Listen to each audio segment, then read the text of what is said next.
I'm Spencer Levy, and welcome to our season finale for 2021, a year-end show to celebrate and reflect as the calendar draws to a close. On this episode, our second annual yearly take on the weekly take. I'm thrilled to be here and talk shop with you. So are we. That was retail consultant Dana Telsey, a fantastic guest who took time out of her schedule during the height of the holiday shopping season to share her trademark expertise on the retail business. Dana was a gift, as were the dozens of business insiders who helped make our show an important digital destination all year long. Our guest list comprised an array of accomplished thought leaders, innovators, and C-suite executives from all corners of commercial real estate, along with top CBRE talent, some of the best in the biz. This episode raises a glass to them all. With highlights and insights, we'll revisit a year of recovery and resilience, one that was also a bit of a roller coaster ride as the world gradually reopened after the lockdowns of 2020, while grappling with the ongoing challenges of COVID-19, a pandemic that's still far from over. We spoke with owners and occupiers, brokers and investors, professionals and professors. We analyzed current events, shared personal stories and observations, and always kept an eye on the future. Coming up, we look back at some of my favorite conversations and stories, the best of 2021. That's right now on The Weekly Take. Welcome to The Weekly Take. Well, that's a great place to start, Spencer.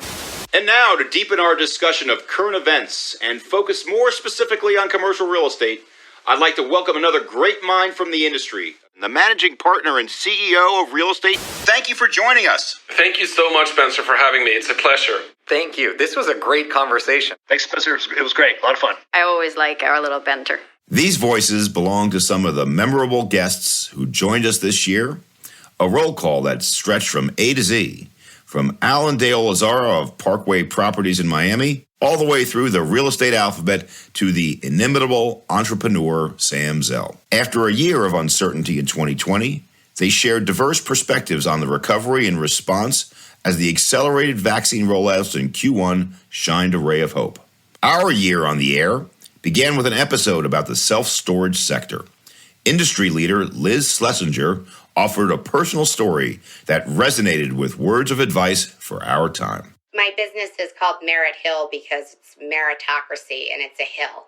You got to keep going when life knocks you down. So you don't build success without grit and determination. Grit, determination, and success. I'd add resilience too. And other key themes that emerged during our programming year.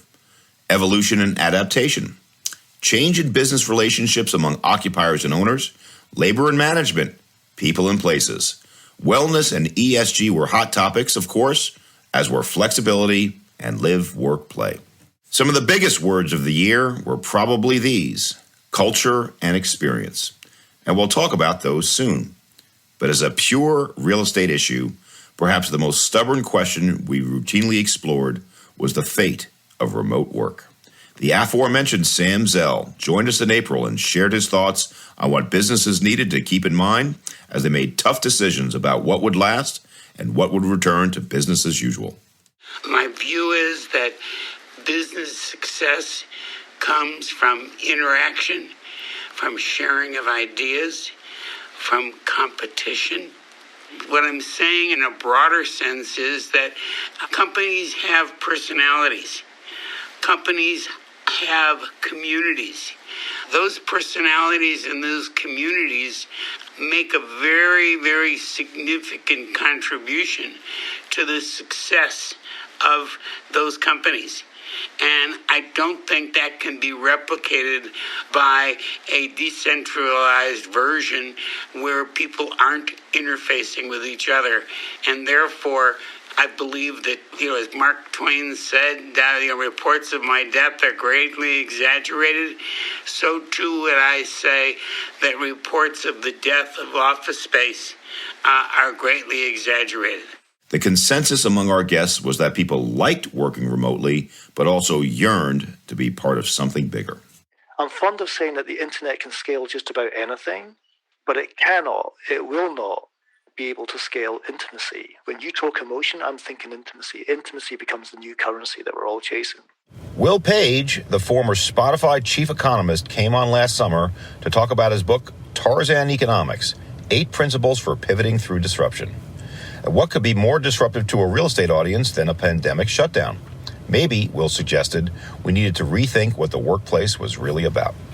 The intention might be to allow workspace for productivity to flourish. That is, how many people do you employ? What's your head count? What's your requirements? This is your floor space. I think what we're going to see as we come out of lockdown is what you're actually selling as a place for culture to flourish. I'm kind of passionate on this point. Culture cannot flourish on Zoom calls. Culture cannot flourish on Teams meetings. Culture cannot flourish on Slack channels. I'm pretty sure you'll start to see casualties on the hard shoulder of the internet already appearing there as people start to realize just how valuable it is for me to sit with Spencer in a room at a meeting, then walk out with Spencer after that meeting and talk to him in his ear in the corridor about something I noticed in that meeting. That intimacy, back to that word intimacy, is priceless. You can't put a price on something that's priceless. So what you're going to be in the business of selling is a place for culture to flourish.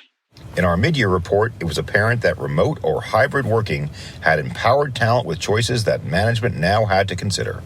But as CBRE's Julie Whalen, global head of Occupier Thought Leadership, explained on the very next episode, the data suggested that the business world had to find, quote, a sweet spot.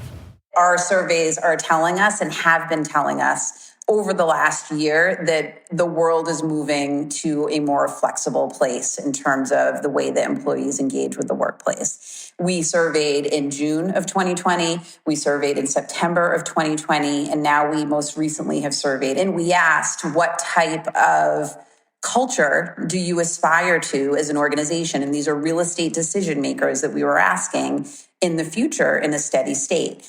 And an overwhelming majority of them, like I'm talking in the 80% range, said we want a more hybrid workplace. But the nuance is that we offered them 2 options with hybrid. One is hybrid with company guidance, and the other was hybrid where employees have total freedom to choose. And what we found is that nearly everybody chose that hybrid with company guidance, meaning that there are going to be some degree of guardrails put in place where employees understand how to operate in the flexible world that their employers are placing out there for them. Nearly none said fully in the office, nearly none said fully remote. All of them really were in that sweet spot. And what was really interesting is if you look at June to September to April results, it was an upward curve in terms of the conviction that our survey respondents had in terms of that answer.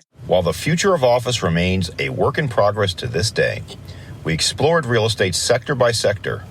Industrial and multifamily ruled the world, while some new kids on the block, like life sciences and data centers, were on the move. Technology-driven real estate was strong and, ironically, we also saw a return to something that sounded like a blast from the low-tech past, good old-fashioned wood. In May, we welcomed Laura Hines-Pierce and Steve Luthman of Hines to talk about a surge in the construction of buildings made of cross-laminated timber, or CLT. One thing that I will say that's really interesting about these buildings is the way that people engage with them.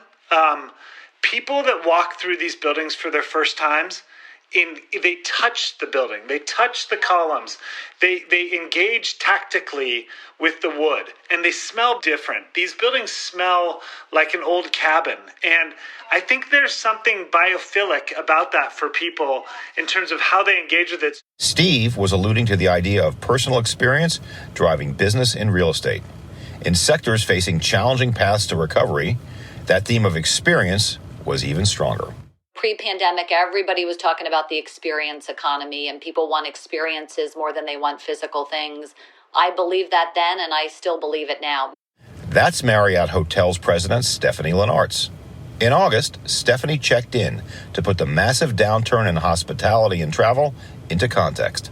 Marriott, she said, had endured some of its worst quarters since 9/11, a 90% drop-off in occupancy during the early days of the pandemic, 25% of the company's properties closing, On the show, however, Stephanie was bullish on her sector because of the same human need driving the recovery elsewhere. Maybe after the pandemic, people want experiences even more now because they want to see their loved ones and have rich, meaningful experiences in their life. And that's really what travel is about, right? So I am a big believer that travel will come back. I think business meetings, it will change. We've all gotten used to Zoom and Teams and all these tools, so I'm not naive enough to think it won't impact us at all. But there's nothing like being with someone in person. If you've got to do a strategy conversation, or you're trying to sell something, nothing replaces that human connection. Looking at another sector on the rebound, we devoted several episodes to retail, a sector challenged by the lockdown, by e-commerce, supply chain issues, and more. By the time the holiday season rolled around, retail numbers were looking good, and the consensus among our guests, analysts, investors, and operators alike was that creating experiences, there it is again. Experience is what lured customers back to stores and would be essential for the future. I think there's a level of being immersive and carrying through the purpose of the brand, using as many of the senses as possible. So physical, it's the build out. What does that actually look like? What is the experience you have entering the store? The level of service. It's talked about a lot, but brands are spending an extraordinary amount of money to acquire customers and bring them into the stores. Laura Barr leads a CBRE retail team in San Francisco. She helped us spotlight the sustainable footwear and apparel retailer Allbirds, a digital native brand charting its own course, expanding from e-commerce into bricks and mortar. Here's Allbirds' head of real estate, Travis Boyce, on the company's approach. So let's go with this word that Laura used, Travis, experience. What is the consumer experience that you want them to get out of your store in, say, Northern California versus, say, Berlin? Is it the same experience, different? Or do you try to make it locally focused? Yeah, it's a great question. We try to have some consistent themes and aspects of that experience. And so from a visual perspective, you walk into one of our stores anywhere in the world, whether it's Asia, North America, Europe, you will sort of recognize very similar design elements, fixturing, obviously the product. So we try to have consistent visual cues.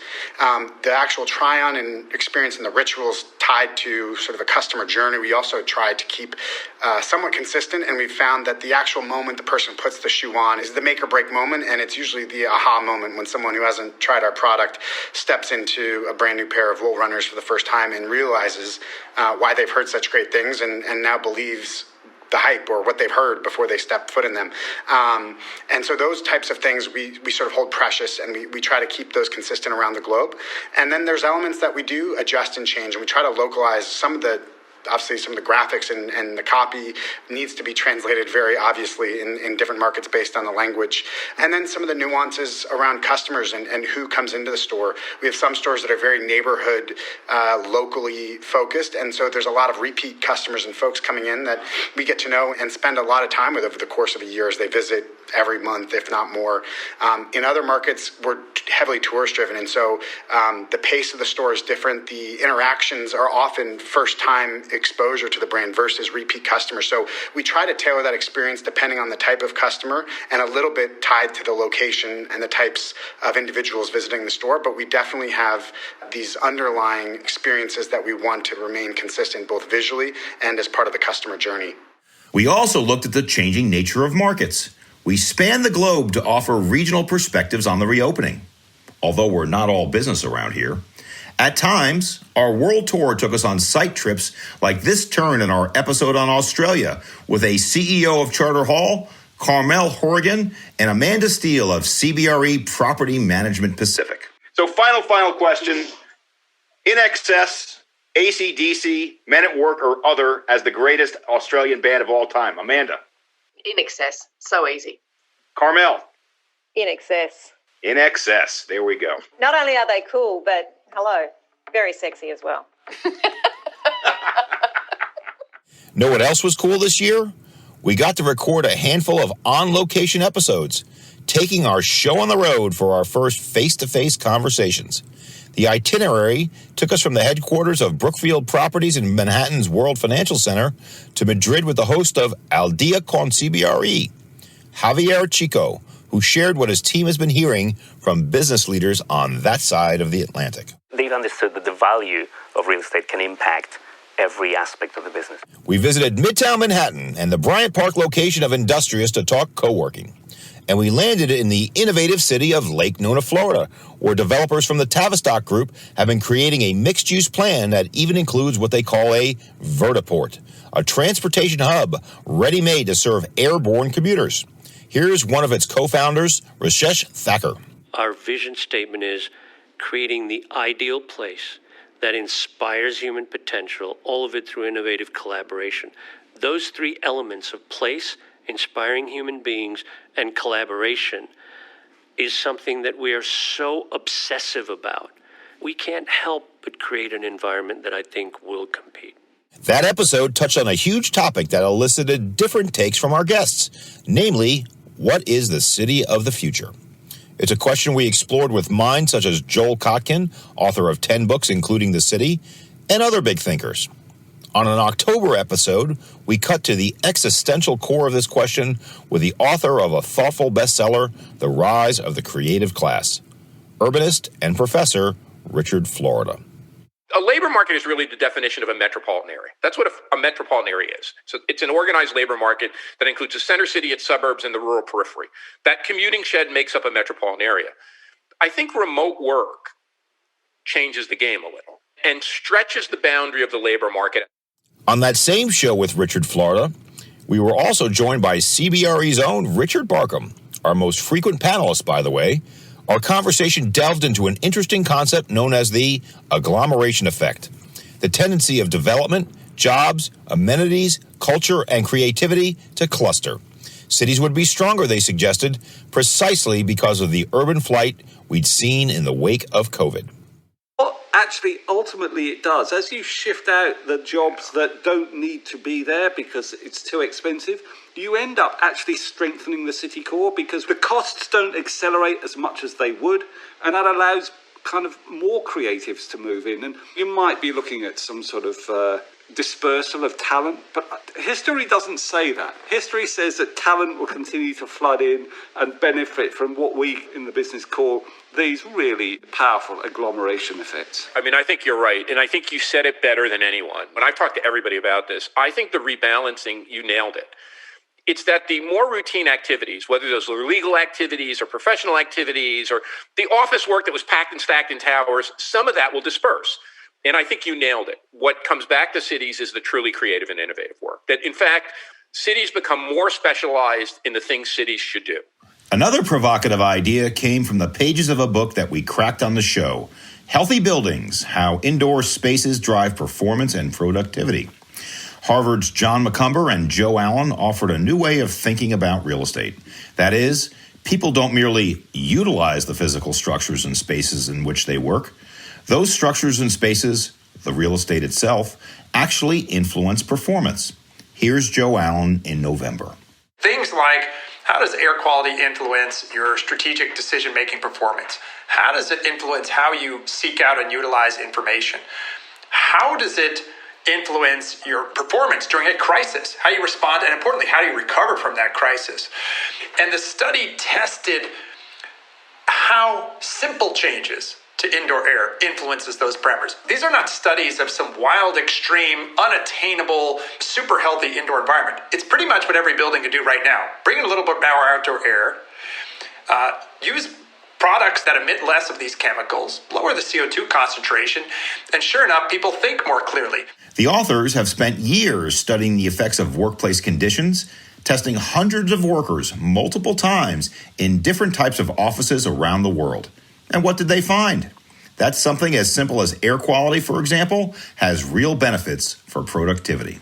Every time you improve the ventilation rate, there's no threshold, there's no magical cutoff. So it tells us, importantly, that even the good buildings have room to improve. So if I were to sum it up, if we do many of the things you're suggesting in your book, healthy buildings make you money. They may cost a little bit to install, but they actually end up making you a lot more.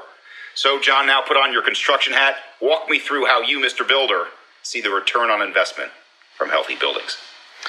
Part of what we use in our financial model is essentially a zone of possible agreement.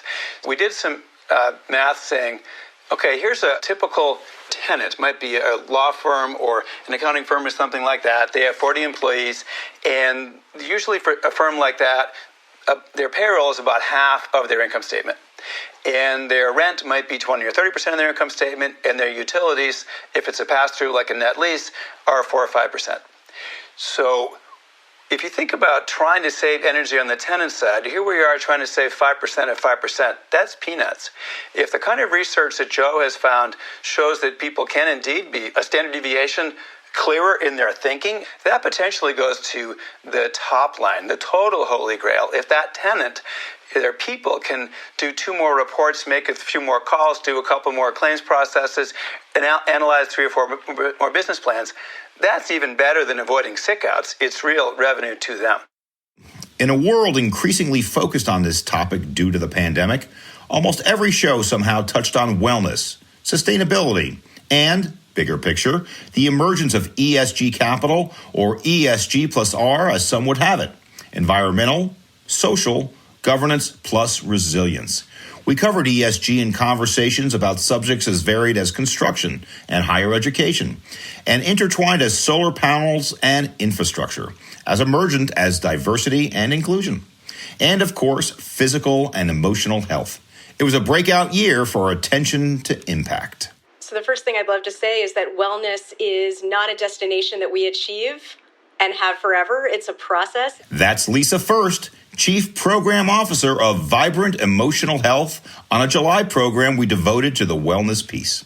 Do wellness policies, procedures help attract and retain talent? And what are some of those policies and procedures you'd recommend to be able to maintain that for your organization, Lisa? There's been a lot of studies about organizational wellness, corporate wellness that predate the pandemic, and all of them point to this idea that taking care of the whole person and allowing avenues for folks to take care of their whole selves doesn't just lead to more satisfaction in the moment, but people feel happier and more satisfied with where they are in the company that they're working for. So attention to wellness does pay off in terms of attracting and retaining talent.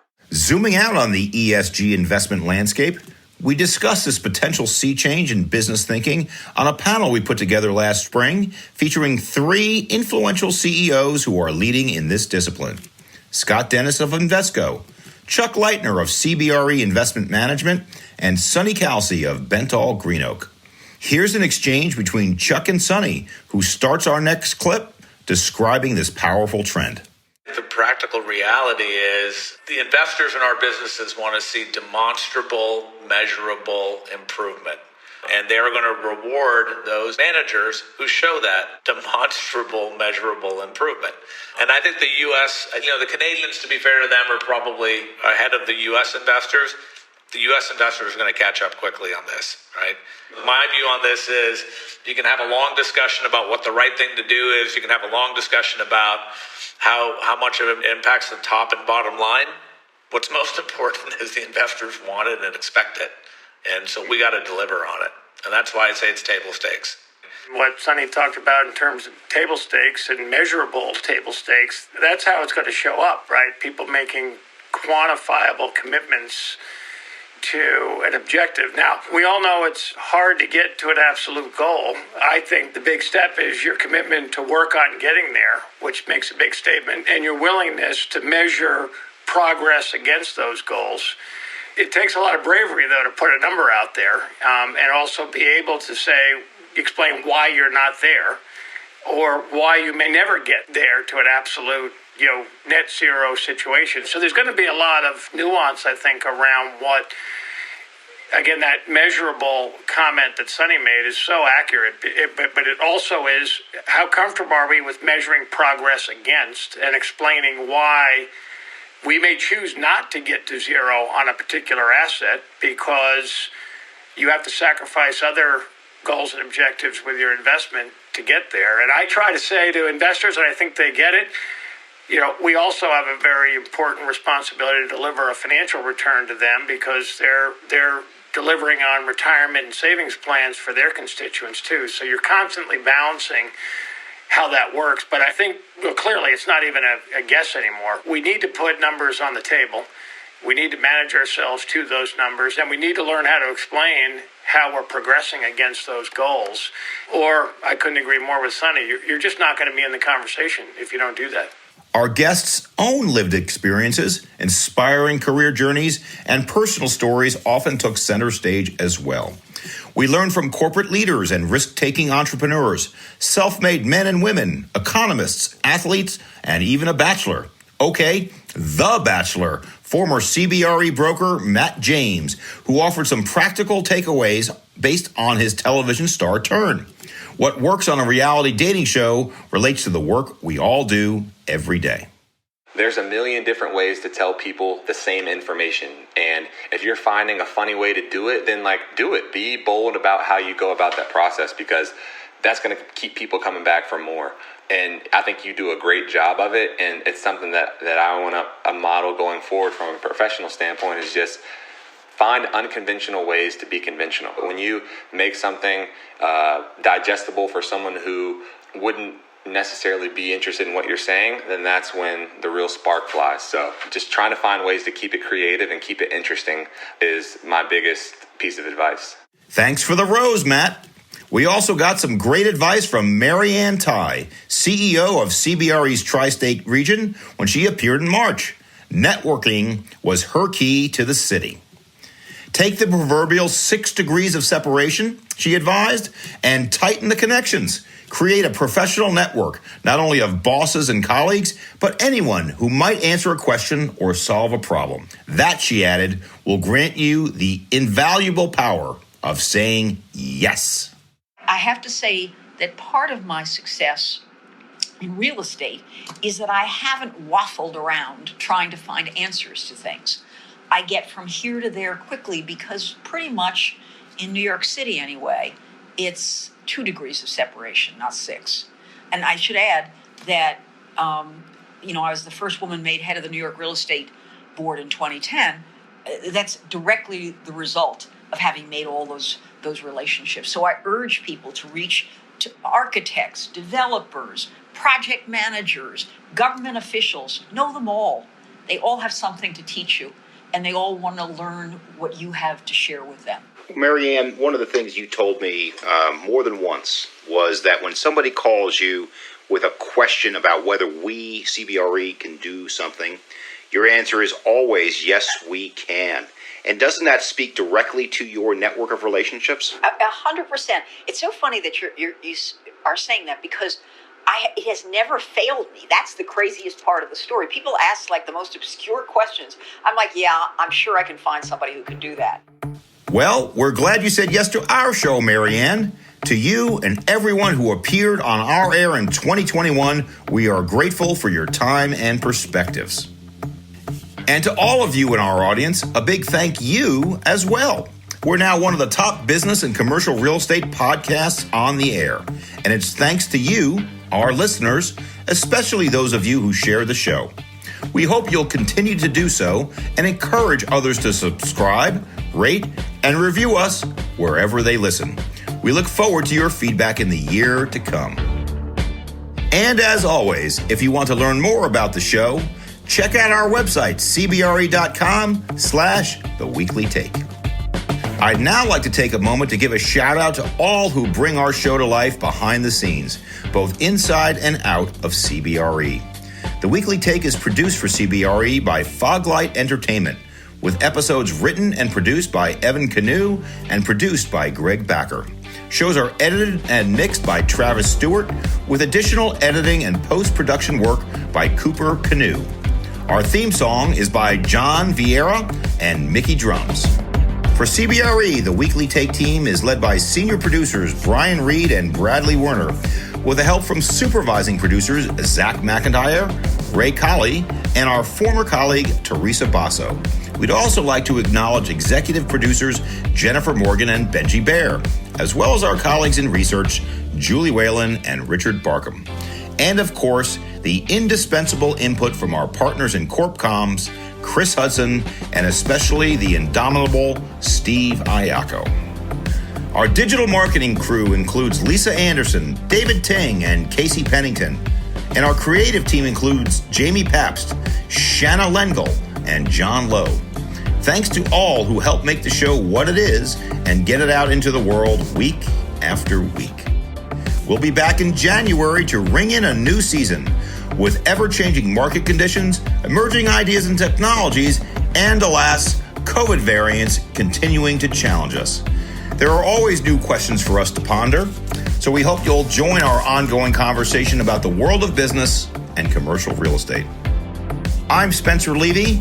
Be smart, be safe, be well, and be merry. Have a happy holiday and a fantastic new year.